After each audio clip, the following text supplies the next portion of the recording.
Cuando se habla de Dexter, casi siempre aparecen los mismos nombres. El asesino del camión de hielo. Trinity. Brian Moser. Villanos icónicos, exagerados, diseñados para quedarse en la memoria colectiva. Pero esa fama tiene un efecto secundario. Hace que otros antagonistas, igual de peligrosos o incluso más, queden enterrados bajo la sombra de los grandes monstruos. Y eso es un error. Porque no todos los enemigos de Dexter necesitaban un ritual llamativo o una filosofía retorcida para ser una amenaza real. Algunos fueron mucho más sutiles, más cercanos, más plausibles. Y precisamente por eso, más aterradores. En este análisis vamos a centrarnos en esos villanos olvidados. Personajes que no siempre dominaban la pantalla, pero que estuvieron peligrosamente cerca de destruir el mundo de Dexter sin que él siquiera lo notara. Gente que no jugaba a ser dioses ni buscaba notoriedad, sino poder, control, venganza o simplemente supervivencia. Lo interesante es que muchos de ellos no encajan en la definición clásica de villano de Dexter. Algunos ni siquiera eran asesinos en serie.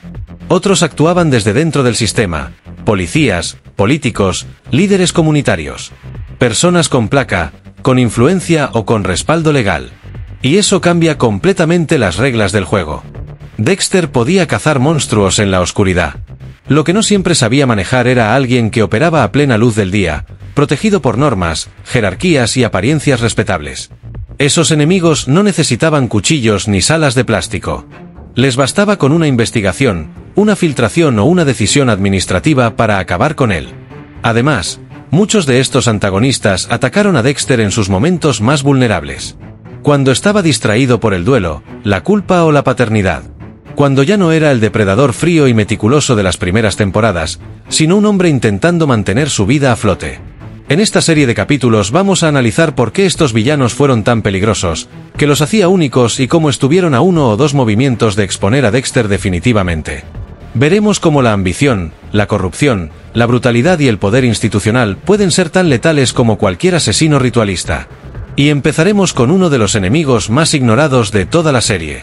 Un hombre sin fuerza física, sin carisma y sin respaldo oficial. Pero con algo mucho más peligroso: tiempo, obsesión y nada que perder. Stan Liddy es uno de los antagonistas más peligrosos de Dexter precisamente porque nunca fue un villano espectacular. No tenía un alias llamativo, no seguía un ritual macabro y no mataba por placer. Pero estuvo más cerca que muchos otros de arruinarlo todo. Liddy era un expolicía corrupto del Departamento de Narcóticos. Durante años jugó con el sistema, aceptó sobornos y cruzó líneas que sabía que no debía cruzar. Cuando Asuntos Internos, con María Laguerta al frente, lo atrapó en una operación encubierta, su carrera terminó de golpe. Fue expulsado del cuerpo y humillado públicamente. Para alguien como Liddy, eso no era solo perder un trabajo, era perder identidad, estatus y poder. Desde ese momento, su único objetivo fue volver a la policía, sin importar el costo. Aquí es donde entra King. Tras la muerte de Rita, King empieza a sospechar seriamente de Dexter. Su comportamiento frío, su falta de reacción emocional y varias incoherencias lo convencen de que hay algo muy oscuro detrás de él. King no tiene pruebas, pero sí una intuición peligrosa. Y decide apoyarse en la persona equivocada. Una noche, mientras beben juntos, King le pide a Liddy que investigue a Dexter. Liddy ve la oportunidad perfecta. Si conseguía información comprometedora sobre alguien tan bien posicionado como Dexter Morgan, tendría una moneda de cambio para negociar su regreso al cuerpo. A partir de ahí, Liddy se convierte en una amenaza silenciosa. Acecha a Dexter. Lo sigue. Lo observa. Se comporta como un investigador privado obsesivo, sin límites éticos ni supervisión. Y, sorprendentemente, empieza a encontrar cosas. Muchas cosas. Descubre que Dexter vive con Lumen poco después de la muerte de Rita. Lo ve deshacerse de bolsas de basura en medio del océano durante la noche. Registra movimientos, horarios, patrones. Todo lo que Dexter normalmente cuida con extremo detalle empieza a escapársele, en parte porque está distraído, roto emocionalmente y aprendiendo a ser padre soltero. Lo más peligroso es que Dexter no sabe nada. No tiene idea de que alguien lo está siguiendo. No sabe quién es Liddy. No sabe que King abrió esa puerta. Y eso convierte a Liddy en una bomba de relojería. Aunque King intenta frenar la investigación para proteger a Debra, Liddy se niega. Está demasiado cerca. Necesita esa prueba definitiva. Su obsesión lo vuelve imprudente, pero también increíblemente persistente. Liddy no era fuerte, ni ágil, ni tenía respaldo legal. Pero era astuto. Y logró algo que muy pocos consiguieron: sorprender a Dexter, secuestrarlo y tenerlo completamente a su merced. Eso, por sí solo, dice mucho del nivel de amenaza que representaba. En el siguiente capítulo veremos cómo otro villano, mucho más discreto de lo que parece, manipuló a policías, mafiosos y asesinos desde las sombras: George Novakov. A primera vista, George Novakov parecía un personaje secundario. No levantaba la voz, no buscaba protagonismo y rara vez ocupaba el centro de la escena. Pero esa discreción era precisamente su mayor arma. Novakov fue uno de los villanos más calculadores de Dexter, y su influencia fue mucho más profunda de lo que suele recordarse. George era un miembro de rango medio de la Hermandad Koska, la mafia ucraniana que operaba en Miami durante la 7ª temporada. A diferencia de Isaac Sirko, que actuaba movido por la lealtad y el dolor personal, Novakov estaba impulsado por algo mucho más frío: control y autoconservación. Para él, las personas no eran aliados ni enemigos, sino recursos prescindibles. De cara al público, Novakov se presentaba como un empresario pulcro, responsable de varios clubes nocturnos que en realidad servían como fachadas para lavar dinero del crimen organizado. Sabía moverse en entornos legales, hablar con políticos y mantener una imagen respetable. Pero detrás de esa fachada había un hombre despiadado, dispuesto a destruir a cualquiera que amenazara su posición. Una de sus jugadas más sucias fue contra King. Cuando la policía empezó a presionar sus clubes por el asesinato de Mike Anderson, Novakov identificó rápidamente una debilidad. Sabía del pasado turbio de King y lo utilizó sin ningún escrúpulo. Primero intentó comprarlo con dinero para que suavizara la investigación. Cuando King rechazó el soborno, Novakov cambió de estrategia y recurrió al chantaje. Amenazó con exponer sus viejos delitos como policía corrupto y lo arrastró de nuevo a un círculo del que King llevaba años intentando salir.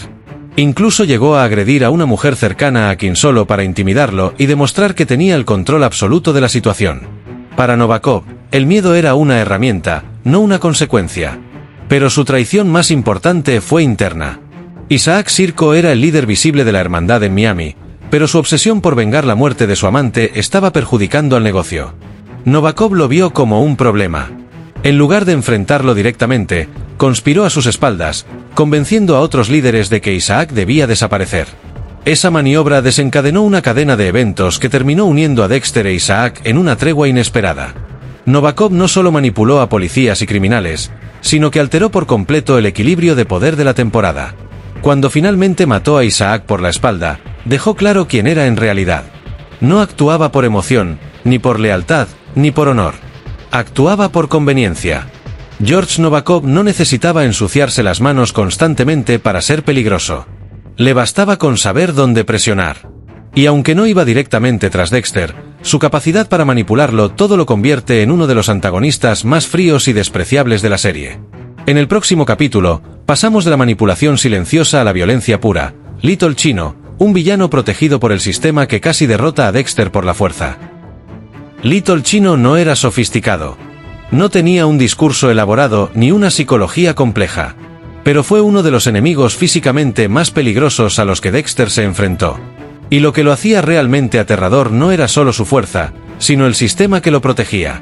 Chino era un sicario y ejecutor de la pandilla 29ª Street Kings, una organización violenta profundamente arraigada en Miami. Su función era simple: intimidar, eliminar testigos y asegurar que nadie hablara. Lo hacía sin remordimiento y con una eficacia escalofriante. La pandilla se encargaba del resto, silenciando a cualquiera que intentara denunciarlo. Cuando un hombre llamado Rafael Arenas intentó abandonar la banda, Chino lo asesinó brutalmente. Su madre tuvo el valor de identificarlo como el culpable. Poco después, ella también apareció muerta. El mensaje fue claro: hablar significaba morir. Ese patrón se repitió una y otra vez. Testigos que desaparecían, coartadas fabricadas, abogados que lograban que los cargos nunca prosperaran. Para Miami Metro, Chino era un asesino conocido al que simplemente no podían atrapar. Para Dexter, eso lo convertía en el objetivo perfecto. Pero esta vez no fue sencillo. A diferencia de muchas de sus víctimas, Chino era enorme, fuerte y acostumbrado a la violencia directa. En su primer intento de secuestro, Dexter falló. Chino se defendió, escapó y estuvo a punto de exponerlo. Ese error puso a Dexter en una posición extremadamente peligrosa. Pocas veces alguien había logrado invertir los papeles de esa manera. Chino no solo mataba por órdenes. Disfrutaba del miedo que provocaba. Incluso fue tras un joven que había colaborado con la policía, decidido a asesinarlo solo para eliminar cabos sueltos y reafirmar su dominio.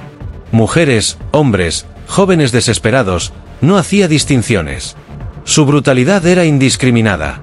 Se estima que tenía al menos 10 víctimas directas, probablemente más. Y nunca mostró el menor arrepentimiento. Cada crimen reforzaba su sensación de impunidad. Finalmente, Dexter logró capturarlo y atarlo a su mesa. El final fue rápido y directo, una puñalada al pecho. Pero para entonces, el daño ya estaba hecho. Chino había arruinado demasiadas vidas, protegido durante años por una combinación letal de intimidación, abogados y un sistema judicial incapaz de detenerlo. Little Chino demuestra que no todos los monstruos necesitan inteligencia para ser efectivos.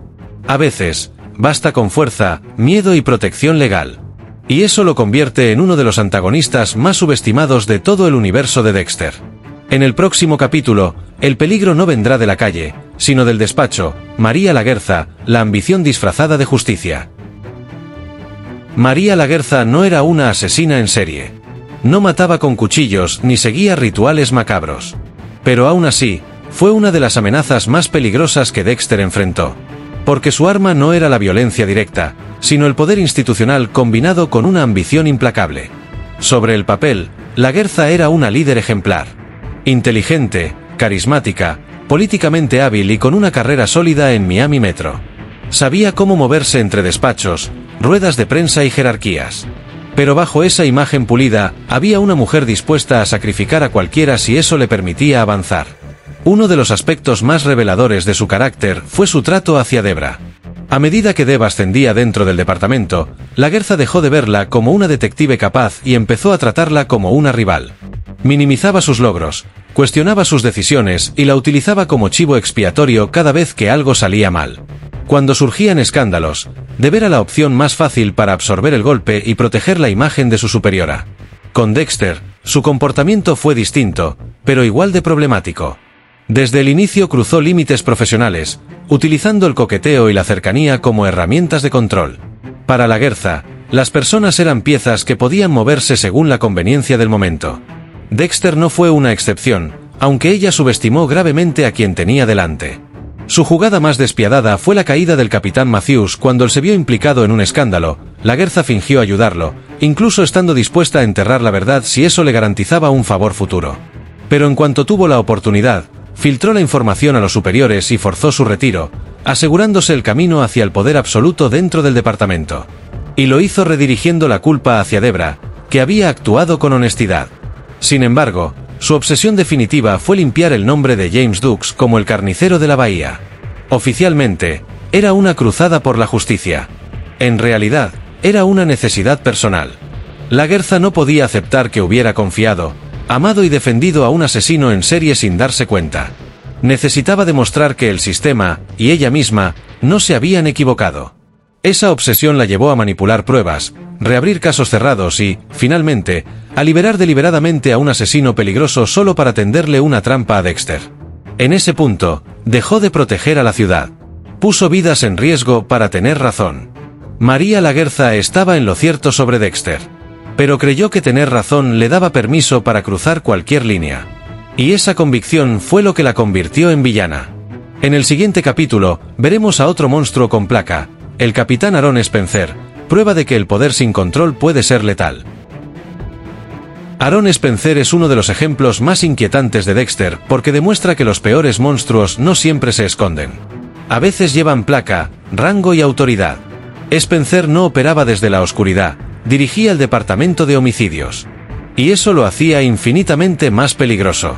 Al principio, Spencer parecía un capitán respetable, profesional, firme y con una imagen de liderazgo estable.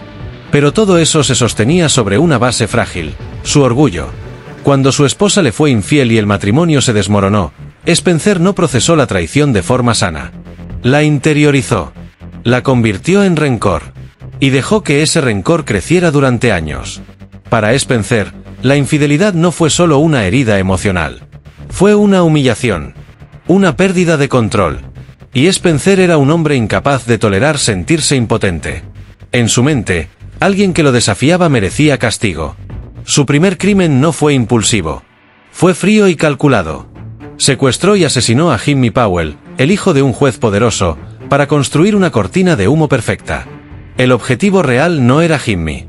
Era su propio hijo, Nicky. Spencer quería que su exesposa viviera con el terror constante de perderlo, convencida de que lo mismo que le ocurrió a Jimmy podría pasarle a su hijo en cualquier momento. Eso es lo que hace a Spencer verdaderamente perturbador. El asesinato no era suficiente. Necesitaba control psicológico. Necesitaba ver sufrir a su exmujer. Nicky no era un hijo para él, sino una herramienta dentro de una venganza prolongada. Spencer conocía el sistema desde dentro. Sabía cómo se dirigían las investigaciones, qué pruebas se ignoraban y qué errores eran fáciles de encubrir. Usó su rango para manipular recursos, desviar sospechas y mantener su fachada intacta. Incluso puso en peligro directo a sus propios detectives, provocando que uno de ellos recibiera un disparo durante una operación basada en información falsa. Cuando Dexter empezó a acercarse demasiado a la verdad, Spencer perdió el control. Entró en pánico. Irrumpió en la casa de su exesposa, atacó a su nueva pareja y estuvo a punto de matarlos a todos. Ya no le importaba ocultarse. Solo quería terminar lo que había empezado. Spencer no mataba por necesidad ni por impulso ritual. Mataba por orgullo herido. Por resentimiento. Por una obsesión que había crecido durante 15 años. Fue capaz de asesinar niños, traicionar a su equipo y usar su posición para sembrar el caos sin levantar sospechas. Aaron Spencer demuestra que el poder sin vigilancia es letal. No necesitaba un disfraz ni una filosofía elaborada. Le bastaba con su placa. En el próximo capítulo, analizaremos a uno de los villanos más perturbadores del universo Dexter, Kurt Calwell, el depredador protegido por toda una comunidad. Kurt Calwell funcionó tan bien como villano porque no solo era un asesino en serie. Era una figura de poder. En Dexter, New Blood, Kurt representaba una evolución del antagonista clásico, alguien tan integrado y respetado por su comunidad que resultaba casi imposible imaginarlo como una amenaza. En Iron Lake, Kurt lo era todo. Dueño de negocios clave, empleador de buena parte del pueblo y benefactor habitual de eventos locales. Conocía a la policía, financiaba proyectos comunitarios y siempre tenía una sonrisa lista. Esa posición le daba algo que pocos villanos de Dexter tuvieron: protección social absoluta. Esa protección también se extendía a su hijo, Matt. Años antes de la llegada de Dexter, Matt había provocado la muerte de 5 personas en un incidente con una lancha. Kurt utilizó su dinero y contactos para borrar las consecuencias, reforzando la idea de que ambos eran intocables. Ese encubrimiento no fue un hecho aislado, sino parte de un patrón. Kurt necesitaba controlarlo todo. Cuando Matt desapareció, Kurt entró en modo supervivencia. Mintió a la policía, manipuló a los vecinos y llegó a falsificar llamadas telefónicas para sostener la ilusión de que su hijo seguía con vida. No actuaba solo por dolor. Actuaba para proteger su imperio y su secreto más oscuro. Porque Kurt llevaba décadas asesinando mujeres jóvenes. Sus víctimas eran chicas vulnerables, fugitivas, personas sin familia, mujeres que nadie buscaría con insistencia.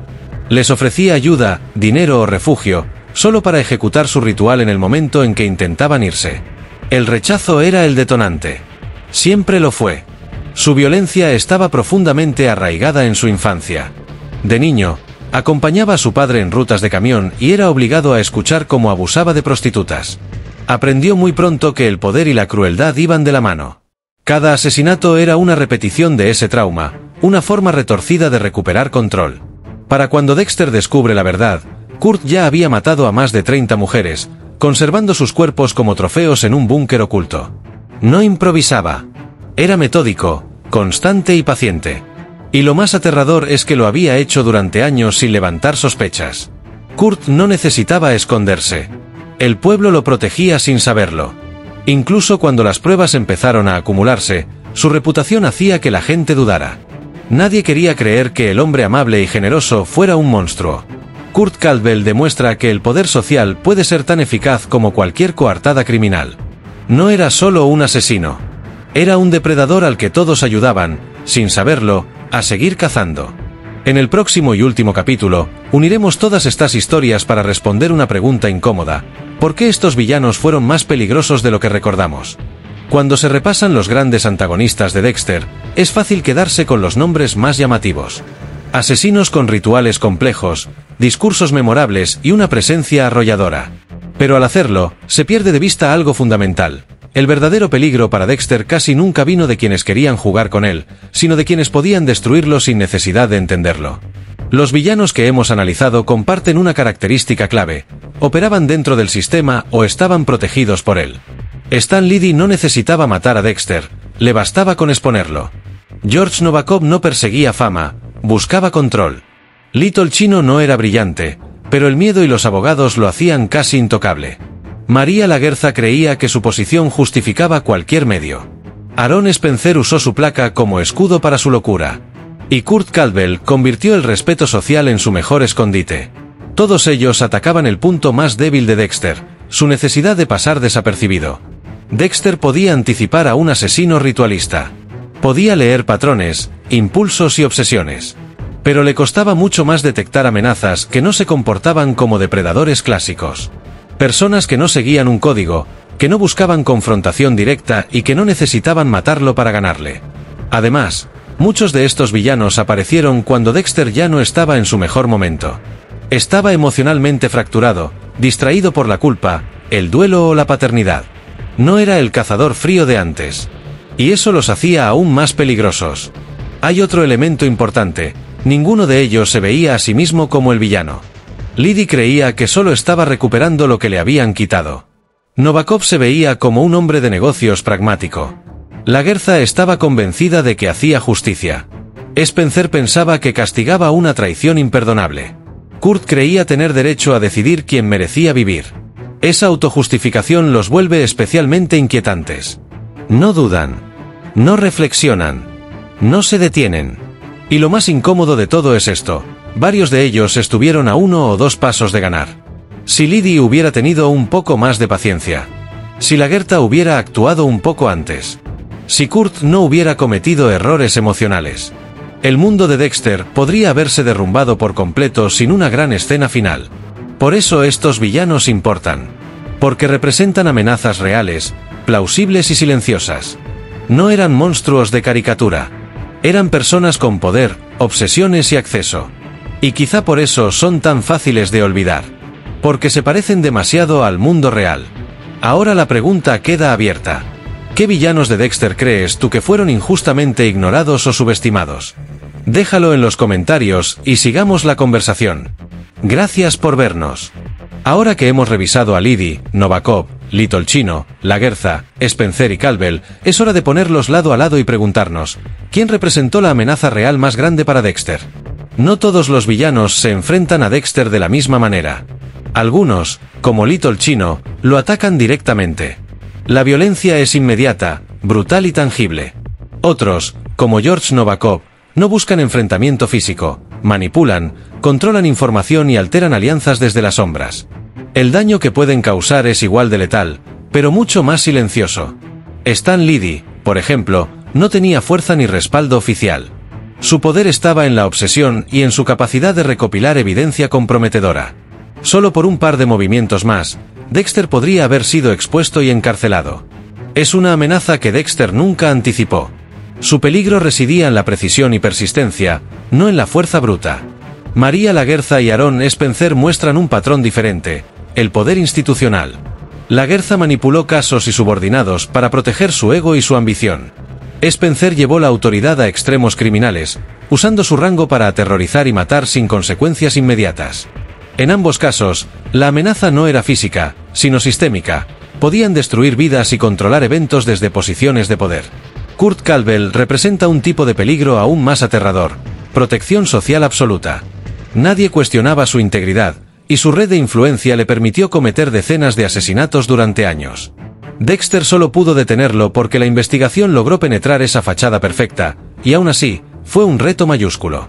Lo que une a todos estos villanos es su capacidad de explotar debilidades humanas: la ambición, la obsesión, la confianza, la paternidad, la soledad o la moralidad de Dexter.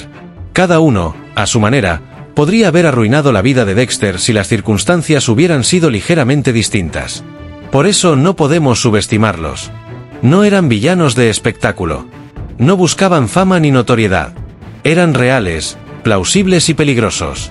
Representan un peligro más sofisticado, la amenaza silenciosa, la que no se anticipa, la que llega desde dentro del sistema o desde la confianza que Dexter tenía en los demás. En el próximo capítulo final, cerraremos esta serie analizando las lecciones que estos villanos dejan sobre el poder, la moral y la vulnerabilidad, y por qué, a pesar de su letalidad, muchos fanáticos los olvidan. Al revisar todos estos villanos, queda claro que Dexter no solo trata sobre asesinos en serie y rituales sangrientos. La verdadera amenaza para Dexter muchas veces vino de personas comunes con poder, obsesión o ambición, capaces de poner en riesgo su vida y su mundo sin necesidad de un cuchillo o un modus operandi llamativo. Stan Liddy nos enseñó que la persistencia y la obsesión pueden ser tan letales como la fuerza física. George Novakov demostró que la manipulación y el control del entorno pueden ser más peligrosos que un enfrentamiento directo. Little Chino mostró que la brutalidad, cuando está respaldada por impunidad y protección legal, crea un enemigo casi invencible.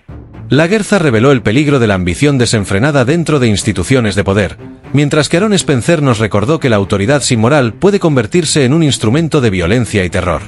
Finalmente, Kurt Caldwell ejemplificó cómo el poder social y la influencia pueden enmascarar un asesino durante décadas. Lo que une a estos villanos es la capacidad de aprovechar las debilidades humanas, tanto de Dexter como de quienes los rodean. Cada uno explotó una vulnerabilidad específica: la confianza de Dexter en sus aliados, su deseo de proteger a sus seres queridos, su ética personal o simplemente la fragilidad del sistema que lo rodeaba. Por eso, aunque algunos no recibieron tanto reconocimiento, fueron amenazas formidables que podían haber desmoronado su mundo con un solo error. Estos antagonistas también nos muestran algo sobre la narrativa de Dexter. La tensión y el suspense no siempre provienen de la violencia explícita. La amenaza real es la que no se ve venir, la que se oculta detrás de rostros confiables, posiciones de poder o silencios calculados. La serie brilla cuando nos hace dudar de quién es realmente el monstruo y nos recuerda que los villanos no siempre se ajustan a estereotipos claros. Por último, reflexionar sobre estos personajes nos deja una lección más profunda. La verdadera peligrosidad no siempre se mide por cuántas vidas toman, sino por cuánto pueden desestabilizar nuestro mundo y nuestras certezas. Dexter pudo enfrentarse a monstruos espectaculares, pero su mayor riesgo estuvo en enemigos que operaban bajo la superficie, invisibles hasta que era demasiado tarde. Así que la próxima vez que repasemos la lista de antagonistas de Dexter, no olvidemos a Liddy, Novakov, Little Chino, Lagertha, Spencer o Caldwell. No son los más famosos, ni los más teatrales, pero sí los que pusieron a Dexter en peligro real, de formas que muchos fanáticos subestimaron. Y esa es la lección final. El peligro verdadero a veces es silencioso, sutil y cercano, y es exactamente eso lo que hace que estos villanos olvidados sean inolvidables. Y ahí lo tienen, los villanos más subestimados y peligrosos del universo de Dexter, aquellos que casi arruinan su mundo sin que muchos los recuerden. Desde policías corruptos hasta depredadores protegidos por toda una comunidad, estos antagonistas nos muestran que el verdadero peligro no siempre se ve venir. Si disfrutaste descubrir estas historias, no dejes que esta conversación termine aquí. Suscríbete ahora y activa la campana de notificaciones para no perderte más análisis profundos de tus series y villanos favoritos. Cada semana traemos contenido exclusivo, teorías ocultas y secretos que nadie más te cuenta. No solo veas el contenido, forma parte de la comunidad que entiende lo que significa el peligro silencioso y el juego de la moral. Dale clic a suscribirse y acompáñanos en este viaje a los rincones más oscuros de tus series favoritas. No esperes más. Tu próxima obsesión está a un solo botón de distancia.